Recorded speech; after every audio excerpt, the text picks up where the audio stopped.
फिर तुकाराम गीताचार्य और वो बीडी शर्मा जी, अगर आप में से कुछ लोग जानते होंगे, दिल्ली में आदिवासी आयुक्त के वो सचिव रहे हैं और उन्होंने आदिवासी मंत्रालय से बहुत बड़ा काम किया है। वो बीडी शर्मा जी, अन्ना हजारे, तुकाराम गीताचार्य, इनकी टास्क फोर्स समिति फिर कांग्रेस वालों ने बनाई।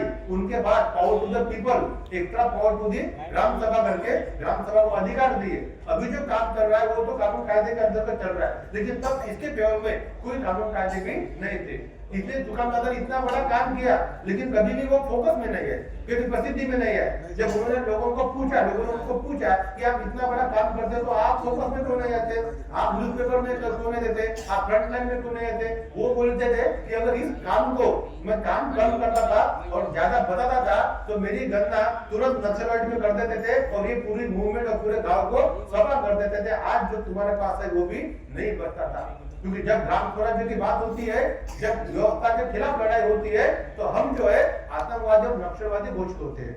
ऐसा भी हमको इतिहास में देखने को मिलेगा और कितने लोगों को इसमें लटका के और टांग के रखा है वो भी आप देख लेना। इसके लिए उन्होंने क्रम से काम किया। उस गांव में रात को 12 बजे किया, उन सभी औरतों ने घेर लिया। वो बोले कि हम रात को 12 बजे यहाँ पर चौकी लगाते हैं और इस रोड से जो भी पुलिस जाती है, जो भी लोग जाते हैं, उन सबका हम क्या करते हैं, चेकिंग करते हैं। क्यों? क्योंकि हमारे गांव में दारू नहीं आनी चाहिए। उनका कहना था कि हम तो दारू बेचते लेकिन पुलिस भी कम नहीं है, वो उनके सपोर्ट में काम करती है। इसके लिए उनके एरिया में अगर पुलिस लोगों को भी कुछ पकड़ना रहता है या चौकी करनी पड़ती है तो वो गांव के लोगों को साथ में लेते हैं। अब वो जो औरतें और वो जो आदमी लोग उस रात को 12 बजे काम कर रहे थे, वो किसी गवर्नमेंट के तहत काम नहीं कर रहे थे। वो किसी पुलिस फोर्स के या किसी एसपी या कमिश्नर या किसी पीआ या थानेदार के बोलने से काम नहीं कर रहे थे। वो अपने गांव के ग्राम सभा के माध्यम से काम कर रहे थे। और ये ग्राम सभा क्या है और आदमी का अधिकार क्या है, उनको तुकाराम गीताचार्य इन्होंने पढ़ा दिया था। तुकाराम ने जब मुद्री में कार्यक्रम लिया था सभी लोगों का, उस स्टेज पे पूज्य राजू भाई भी उपस्थित थे। मतलब ये जो कार्यक्रम होते थे गुरुदेव सभा के उस टाइम में, बीडी शर्मा जी भी आते थे, अन्ना हजारे जी भी आते थे और बहुत बार तो स्टेज पे राजू भाई का भी संबोधन जो लोगों को मिलता रहा था। मतलब विचारधारा लगभग एक ही थी, लेकिन तुकुजी महाराज के अनुरूप उन्होंने काम किया। तो इस तरह से गांव में काम होता है। स्वावलंबन, स्वयं शासन और स्वयं पूर्णता। स्वावलंबन बोले तो हम अपनी चीजें खुद तैयार करेंगे। अभी सचिन भाई बता रहे थे कि हम अपने आचरण में इन चीजों को लाएंगे तो उसका जो फैलाव है वो बड़े पैमाने में हम आपको देखने को मिलेगा। जैसे मैं खादी पहनता हूँ तो यहाँ पे भोपरी है, आप जाके दुकान में देख लेना कि मेरे माध्यम से लाख रुपए से ज्यादा खादी एक ही साल में जाती है। मैं प्रचार नहीं करता खादी पहनने करके, मैं खुद खादी पहनता हूँ। अब बहुत सारे लोग हैं जिनको मैं अच्छा लगता हूँ, कुछ लोग हैं जिनको कपड़े अच्छे लगते हैं, जिसको जो अच्छा लगता है वो लेता है। अच्छे का प्रचार करने के लिए अच्छे या हमको खुद धारण करनी पड़ेगी। इसके लिए जिस दिन मैंने खुद खादी पहनना शुरू कर दिया तो मुझे ऐसा देखा कि बहुत सारे लोग खादी पहनने शुरू हो गए।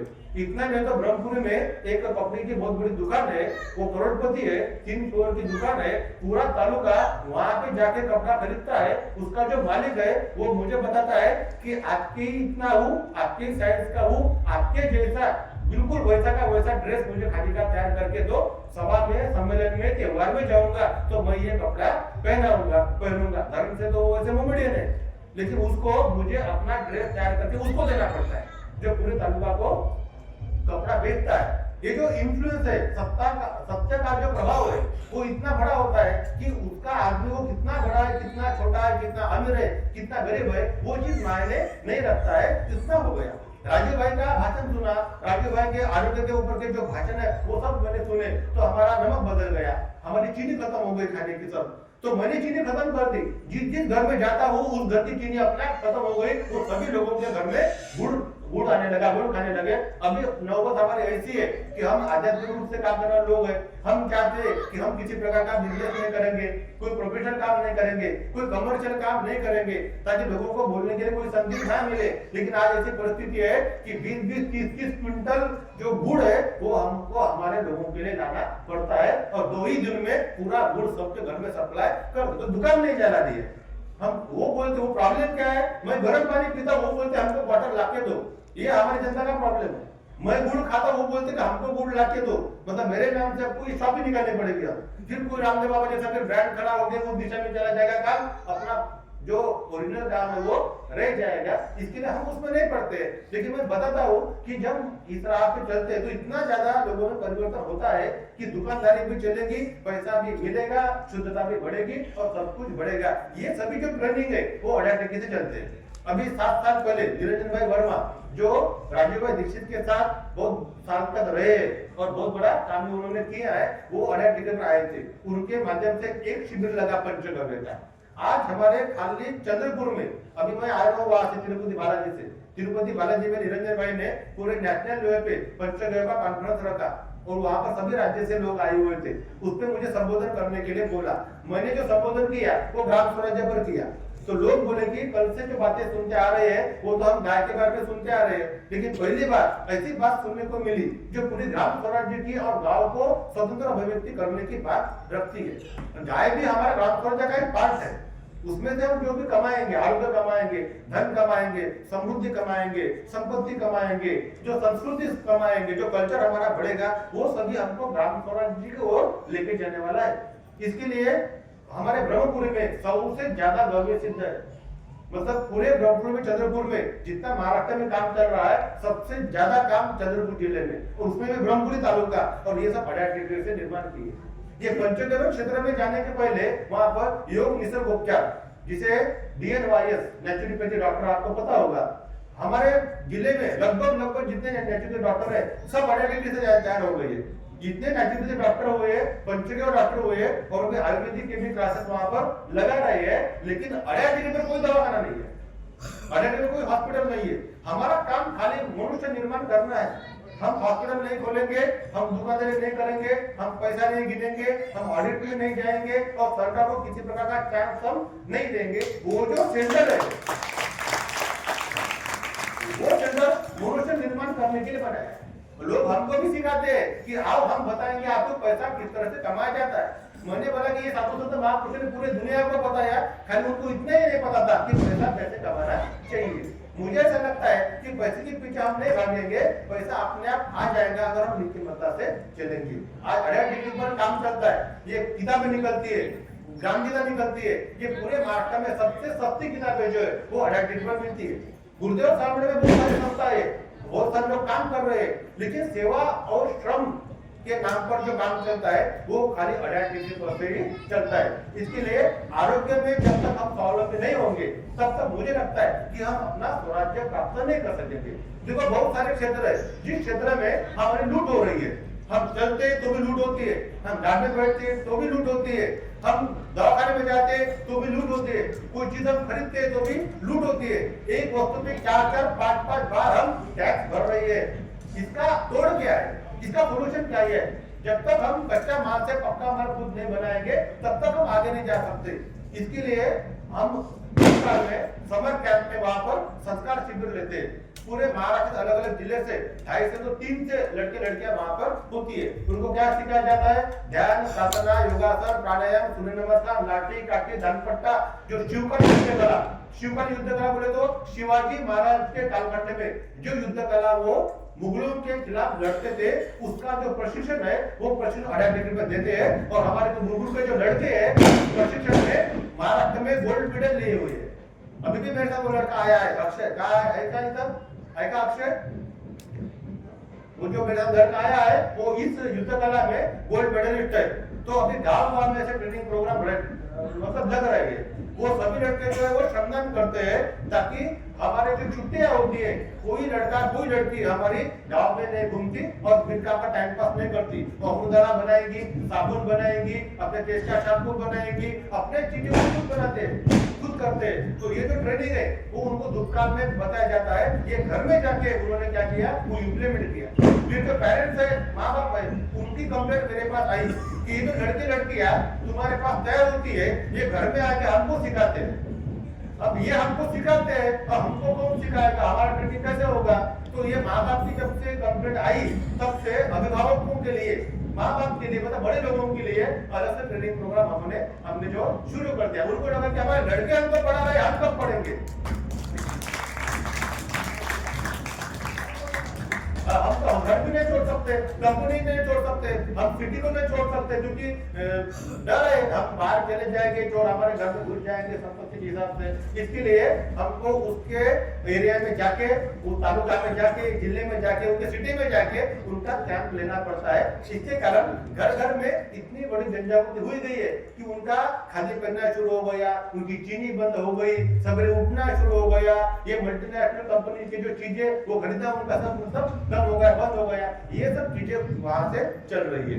तो ऐसा जो काम है ये अडैप्टेशन से होता है। उसके बाद गांव में जाते हैं तो सप्ताह लेते हैं। आपको पता है गांव में ये भागवत सप्ताह या प्रबोधन सप्ताह होते हैं ना, कीर्तन भजन सप्ताह होते हैं। इस सप्ताह में क्या होता है, वो जो मारा जाता है ना, वो 1 लाख 2 लाख अपने गांव से लेके जाता है, लेकिन गांव में 1 रुपए का काम नहीं होता। हम यहाँ पर बैठे, हम सभी संत महापुरुषों के विचारधारा पर चलने वाले लोग यहाँ पर बैठे हुए हैं। तो मैंने ये सोचा कि ये जो संत महापुरुष गांव में जाते थे, ये कोई व्याख्यान देते थे, भजन करते थे, कीर्तन करते थे, सप्ताह करते थे, तो पूरे गांव के गांव बदलते थे। अभी कितने सारे प्रचारक है, घंटी भर मतलब ढेर सारे प्रचारक तैयार हो रही है, इतने बड़े कार्यक्रम चल रहे हैं, लेकिन एक भी आदमी में परिवर्तन नहीं हो रहा है। इसका क्या लॉजिक है? तो मैंने बहुत सारे महाराज लोगों को बताया, भाई ऐसे काम करके देखो, शायद लोगों में कुछ परिवर्तन होगा, लेकिन कोई तैयार नहीं हुआ। फिर मुझे पता चला कि अपनी कल्पना से दूसरा काम नहीं करता, अपने कल्पना पर खुद काम करना पड़ता है। तो मुझे तो इस क्षेत्र में उतरना नहीं था, मुझे महाराज बनना नहीं था, लेकिन क्योंकि ये प्रयोग सक्षम मतलब मुझे सिद्ध करना था, इसके लिए मैं इस क्षेत्र में उतरा। और पहली बार मैंने भंडारा जिले के गांव में ये ग्राम निर्माण सप्ताह करके लिया। तब लोगों में पत्रिका डाल के हवा फैला दी, मैं सुबह दादा आते सप्ताह ले रहे, अरे वो बोले ये तो एक दिन नहीं रहते एक जगह पे, ये एक हफ्ता एक जगह पे रह ही नहीं सकते। तो लोगों को बता रहते तो लोगों का विश्वास नहीं होता, क्योंकि ये भजन नहीं करता, कीर्तन नहीं करता, ये प्रवचन नहीं करता और ये सप्ताह नहीं लेता, ये तो महाराज लोगों के खिलाफ में बोलता है, ये कैसे सप्ताह ले सकता है। लेकिन मुझे प्रयोग करना था, मैंने उस गांव में सप्ताह लिया। 1 हफ्ते के लिए मैं अपनी पूरी टीम लेके गया अपने आश्रम की, और उनके साथ बार्गेनिंग में 1 रुपया भी नहीं किया। 7 दिन काम करूंगा, 1 रुपया भी नहीं लूंगा, तुम जो देंगे वो देंगे, काम करेंगे। उस गांव में 1 हफ्ते में मैंने 2.5 लाख रुपए का श्रमदान निकाला। वो ग्राम पंचायत वाले और पूरे गांव वाले बोल रहे थे कि आज तक इतने सालों से हम सप्ताह ले रहे हैं, लेकिन कभी इतना काम हमारे गांव में नहीं। ये रिवर्स में हो गया, ये सप्ते चलते हैं ना, वो महाराज 2 लाख रुपए लेके जाता है, 2 कौड़ी का काम गांव में निकलता नहीं है, और 2 आदमी में भी परिवर्तन होता नहीं है। लेकिन ऐसा हुआ कि पहले गांव उस गांव में सप्ताह हुआ, तो उस गांव में ग्राम सभा भी हुई, ग्राम स्वच्छता दल की स्थापना हुआ, 100 नंबर के प्रयोग भी चले, चीनी का भी वहां से बाईपास हो गया है, आरोग्य के भी शिविर लगे, और आखिरी दिन तक 2.5 लाख रुपए का श्रमदान उसमें लगा। और उसके बाद दूसरा, तीसरा, चौथा, 5वां, आज हर साल मैं एक 5-6 गाँव में वो सप्ताह लेता हूँ, और उनके सामने आदर से प्रस्तुत करता हूँ कि मुझे सप्ताह नहीं लेना है, मुझे इसमें नहीं जाना है, लेकिन आप लोग सुधरो, अपने गांव का ही आदमी चुनो, उसको ही पढ़ाओ, लिखाओ, अच्छी तरह से उसको वक्ता करके तैयार करो और अपने गांव चलाओ। ये जो कॉन्सेप्ट है, ये ग्रामीणता से ग्रामीण स्वराज्य से ही आया हुआ कॉन्सेप्ट है। तो इस प्रकार से गांव में जो परिवर्तन है वो चलता है। उसके बाद गांव में ग्राम सभा होती है। कौन बजा रहा है भाई? बाहर गाँव में जो ग्राम सभा निर्माण हुई, आवाज आता है मेरा? वो बज रहा है, लेकिन उधर कॉन्सेंट्रेट नहीं करेंगे, इधर करेंगे। इधर करेंगे तो ये सुनाई देगा, उधर चलेंगे तो वो सुनाई देगा, है ना? ये होता है। तो फिर जो ग्राम सभा निर्माण हो गई, उस ग्राम सभा में जो अपने गाँव के गाँव तैयार हो गए, उन्होंने उनका जल, उनका जंगल, उनकी जमीन, उनकी खनिज संपत्ति सभी अपने दायरे में ले ली। हमारे पास में एक चोटी नाम का गाँव है, क्योंकि ये जब क्रांतियां हुई तब उस दौर में मैं नहीं था, मैं दादा के एकदम लास्ट स्टेज में आ गया। लेकिन ऐसे हुआ कि लास्ट स्टेज में आ गया, लेकिन उनके काम की जवाबदारी पूरी मेरी तरफ आ गई है। बाकी के लोग भी है अभी वो सहकार्य कर रहे हैं। चोटी गाँव में गया तो एक जैसे कैसे प्रयोग चलते मैं आपको बताता हूँ। तो एक किसान बाहर गाँव का आ गया और उनके जंगल के लकड़े काट के लेके जा रहा था। उन्होंने गाड़ी पकड़ी और ग्राम सभा भवन है, बहुत बड़ा ऐसा ग्राम सभा भवन बोलते हैं जिसको, ग्राम पंचायत नहीं, ग्राम सभा भवन। मतलब ग्राम सभा भवन मतलब गांव ने गांव के लोगों के लिए, गांव की सभा के लिए बनाया हुआ भवन। उसी को हम सामुदायिक प्रार्थना बोलते हैं। तुगुड़ी महाराज ने जो सामुदायिक प्रार्थना निर्माण की है वो भी उसी गांव में चलती है। उसकी बंडी, उसके बैल और उसको लाके वहां पे खड़ा कर दिया। उसको बोला कि तुमने ये जुल्म किया है, उसका भरना तुमको करना पड़ेगा। तो उन्होंने बोला कि ठीक है, आगे तो डीएफ को बताओ, बुलाओ। तो वहां पे एक ऊंचा लड़का था, उसने फोन किया फॉरेस्ट ऑफिसर को, वो आई और वो बोली कि ये बंडी बैल ये सब माल जो है वो हमारे दफ्तर में जमा करो। कहाँ पे? फॉरेस्ट के ऑफिस में। ये लोग बोले अरे बंडी इसकी, बैल इसका, जंगल हमारा, माल हमारा और सब कुछ जमा करेंगे ये चोर। तो ये कैसे होगा? तो वो जो लड़की थी फॉरेस्ट ऑफिसर, उसको बोला कि तुम्हारा काम हो गया, अब तुम यहाँ से निकल जाओ। उसको भगा दिया। वो फॉरेस्ट ऑफिसर जैसे गाड़ी लेके आया वैसा गाड़ी लेके वापस चला गया। उनके बाद रात को 9 बजे गांव की ग्राम सभा हुई, पंचायत हुई। सभी गांव के लोगों को एकत्रित बुलाया और उसका जो किसान था जिसने उसको चोरी की थी जंगल से, उसके ऊपर फाइन बिठाया कि 5000 रुपए ये लकड़ा पूरा यहाँ रखना पड़ेगा, 5000 रुपए तुमको भरना पड़ेगा, तब तुम्हारे ये बैल और ये बंडी तुमको वापस मिलेगी। जब तक तुम ये भरना नहीं करोगे तब तक जो है ये बंडी और ये बैल इसका भरण पोषण लालन पालन जो है हमारी ग्राम सभा करेगी। 4 दिन के बाद वो आदमी आया, पेमेंट ग्राम सभा को किया और अपने बैल और अपने बंडी को अपने घर में लेके गया। ये जो चीज है ये ग्राम सभा में होती है। अब अगर ऐसा नहीं होता तो क्या होता पता? ये जो जंगल का माल है वो भी गवर्नमेंट को जाता, वो जो चोर जो भुगतान करेगा वो भी गवर्नमेंट को जाता। मतलब ये झगड़ने वाले मियां बीवी अलग रह गए और बाहर से कोई आएगा और अपना मरिंदा खाएगा। ऐसी हमारी सरकार की व्यवस्था इतने सालों से चलती आ रही है। कोई अच्छा काम करता उसका भी फायदा उसको, कोई बुरा काम करता उसका भी फायदा उसको। इन्होंने अपने पेट भरे। ऐसा नहीं हो, इसके लिए तुकाराम दादा ने गांव-गांव में ग्राम संरक्षण दल, ये जो जंगल है, जंगल की भी समितियां बनाई, जंगल रखवाली समिति बनाई और ग्राम सभा को मजबूत किया। उनके बाद बीडी शर्मा जी लोगों ने जोड़ के उन्होंने पंचायत राज अमेंडमेंट में लाया और हमारा जो संविधान है उसमें जो 40वीं कलम है उसमें तो ये साफ लिखा गया है। ये जो किताब है विचारधारा खंड 2 अभी मैंने निकाली है। ठीक है, तो मैं कंक्लूडिंग में आ रहा हूँ, समाप्ति हो रहा है अभी। तो ये जो किताब है मैंने पहली बार निकाली है क्योंकि इस महात्मा ने इतना काम किया, लेकिन वो खाली काम करता था, कुछ भी लिखता नहीं था, कुछ भी मतलब ओरिएंटेशन भी नहीं करते, कुछ भी नहीं करते थे। तो उनके जो प्रवचन रहे हैं इस ग्राम स्वराज्य और ग्राम सभा के बारे में, उन सबको मैंने सुन के लिख डाला और जहाँ पर कुछ छोटा मोटा प्रकाशित हुआ था, छपा था, उन सबको कलेक्ट किया और इस किताब का प्रकाशन अभी मराठी में मिला। अभी तो हिंदी में, इंग्लिश में आने की है। अभी इसका विमोचन हो गया पिछले महीने में।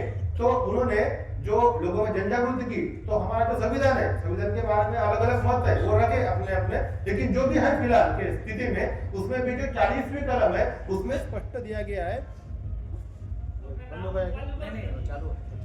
उन्होंने स्पष्ट दिया है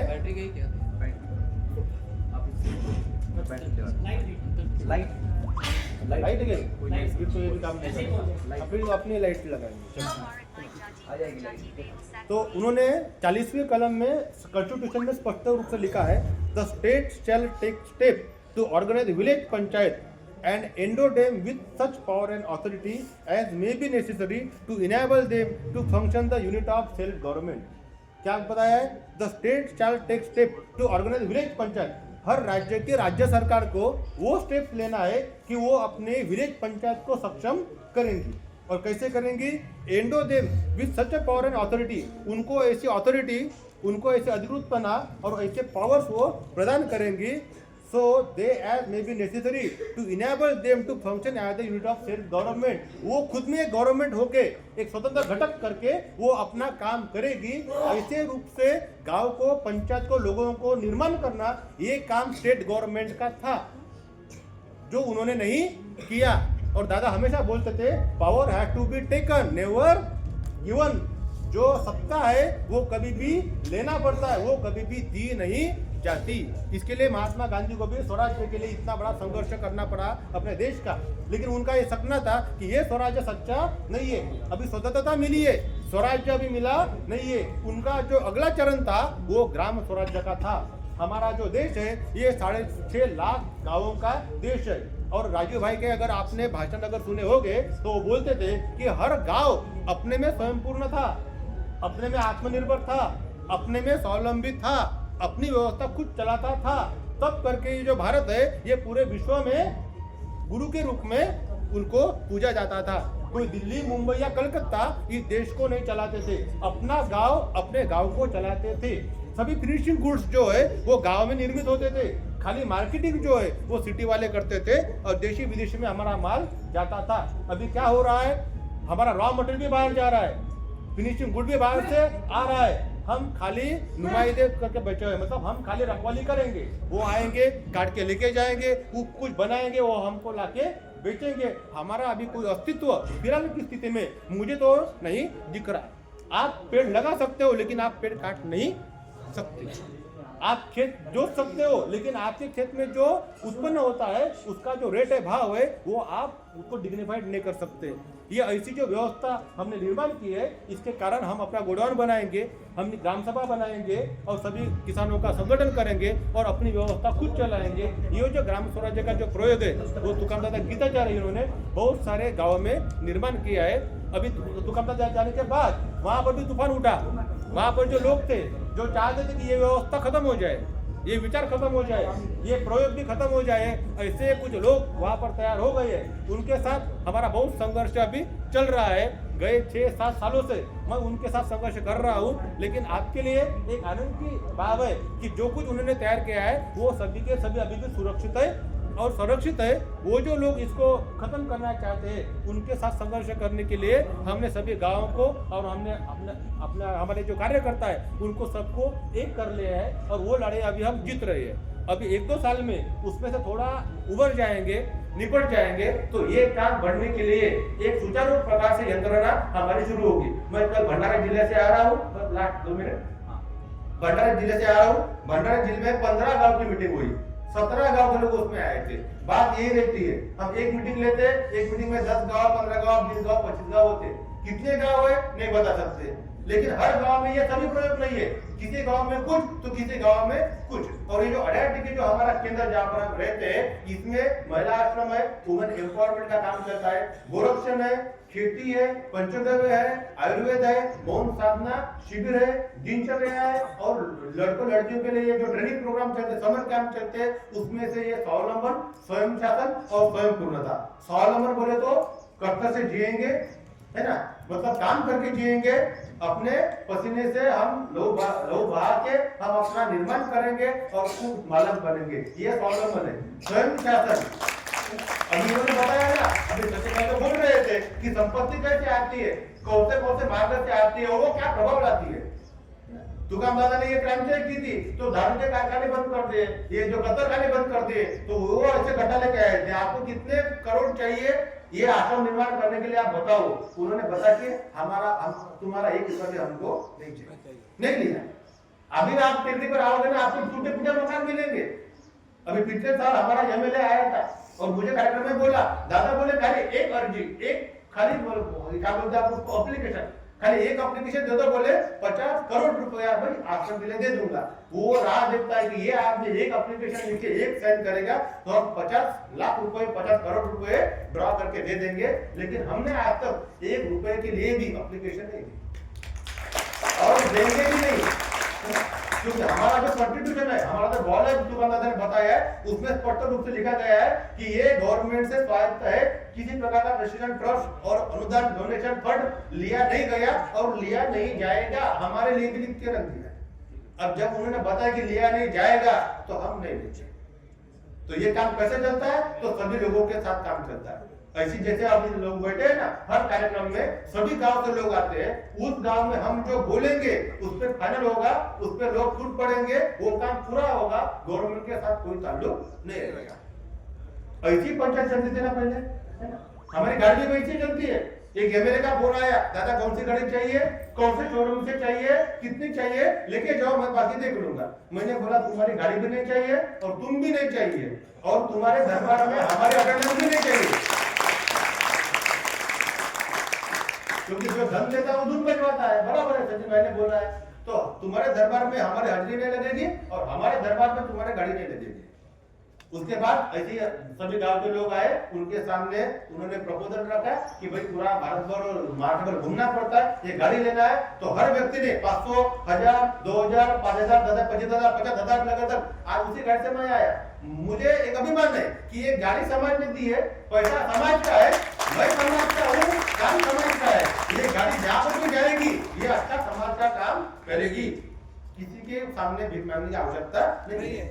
इतने साल में काम किया, लेकिन कभी मैंने कार्यक्रम के लिए मैं कार्यक्रम लूंगा तो मुझे इतना रुपया लगेगा, ऐसा बोलने का एक भी वक्त आज तक मुझे नहीं आया और कभी किसी चीज की कमी नहीं तो मैं ये चाहता हूँ कि हमारी निष्ठुरता, निष्कामता और हमारा उद्देश्य अगर शुद्ध है, सच्चा है और मैं काम करता हूँ तो उस काम को फलना ही फलना है। अगर वो काम नहीं फलता तो समझ लेना इस काम की अभी समाज को, निसर्ग को, भगवान को आवश्यकता नहीं है, और जो उसको आवश्यकता नहीं है उसको मुझे करने की कोई आवश्यकता नहीं। तो इस प्रकार से हमारा पूरा काम चलता है। ये जो पब्लिकेशन है, सभी किताबें वहां से निकलती है, इसको भी खत्म कर दिया था इन विरोधक लोगों ने, लेकिन 2 साल में लोगों के माध्यम से जो पब्लिकेशन, जो प्रकाशन विभाग है वहां का, जो 10,000 लाख का खत्म कर दिया था, तो 2 साल में मैंने 50 लाख रुपए का खड़ा किया खाली लोगों के माध्यम से। और किशोर भाई भारत की ओंकार है, नाश्ता नहीं किया। और एक नारा लगाएंगे, मैं बोलूंगा लोकसभा ना विधानसभा, आप बोलेंगे सबसे ऊंची विधानसभा, लोकसभा ना विधानसभा, सबसे ऊंची विधानसभा, लोकसभा ना विधानसभा, सबसे ऊंची विधानसभा। अभी ये मंत्र लोगों को पढ़ाना पड़ेगा, इसी मंत्र पे हमको प्राप्त करना पड़ेगा। धन्यवाद। एक मिनट, एक बार जोरदार तालियों से।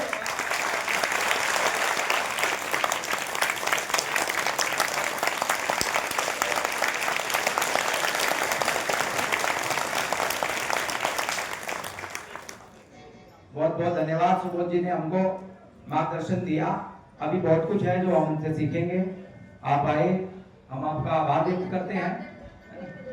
किताब मराठी में आपकी समझ में आएगी तो बोलिए जी। अब हम जो साथी गेट पर जिनकी ड्यूटी है, क्योंकि मेरा भी गला खराब हो रहा है, ज्यादा जोर से नहीं बोल पाऊंगा।